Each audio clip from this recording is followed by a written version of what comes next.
রবীন্দ্রনাথ ঠাকুর ১২৬৮ বঙ্গাব্দের ২৫শে বৈশাখ জন্মগ্রহণ করেন।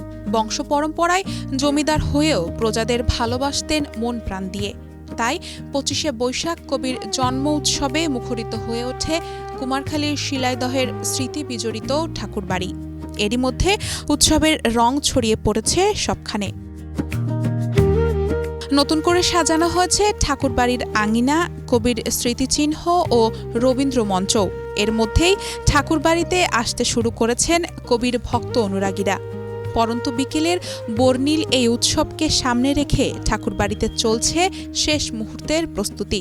একদিকে বাঁশ কাঠ দিয়ে চলছে মঞ্চ তৈরি, অন্যদিকে রং তুলির শেষ আঁচড়ে কুঠিবাড়ি হয়ে উঠেছে ঝকঝকে তকতকে। তিনি তার লাইফের বেশিরভাগ কবিতা এখানে এসে লিখেছেন। রবীন্দ্রনাথ ঠাকুর আমাদের গ্রামে এসেছেন। তিনি অনেক কবিতা লিখেছেন, অগ্নিবাসী, বিষের বাসী। এই রবীন্দ্রনাথ ঠাকুরের এইখানে আসলে মনে হয় মনের অনুসারে জেগে ওঠে, মনের ভিতরে কেমন যেন করে, মানে ওনার কথা মনে পড়ে। ওনার ব্যবহৃত আরো অনেক কিছুই এই মিউজিয়ামের ভিতরে সংরক্ষণ করা আছে। কিছু মিলে এক কথা বলতে গেলে রবি ঠাকুরের এই স্মৃতি বিজড়িত কুঠিবাড়িটা মানে একটা চমৎকার। আমার নিজের কাছে ব্যক্তিগত হিসাবে আমার কাছে খুবই ভালো লাগে। সাংস্কৃতিক বিষয়ক মন্ত্রণালয় ও জেলা প্রশাসনের আয়োজনে ৩ দিন ব্যাপী অনুষ্ঠানের প্রস্তুতি প্রায় শেষ পর্যায়ে।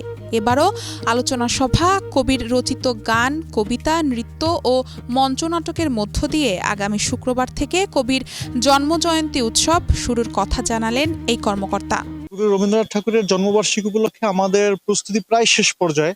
এখন বিভিন্ন জায়গায় শুধু রঙের কাজ চলছে, আর স্টেজটা আমরা আশা করি আগামী ১ থেকে ২ দিনের ভিতরে আমরা সম্পূর্ণ প্রস্তুতি সেরে ফেলতে পারব।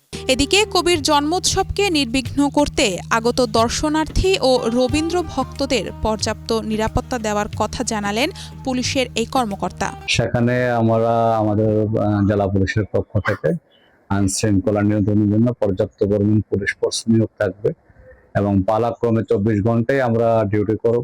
এখানে ডিউটিরত আমাদের অফিসার ফোর্স মোতায়েন থাকবে। উৎসবের ৩ দিনই উন্মুক্ত থাকবে ঠাকুরের কুঠিবাড়ি।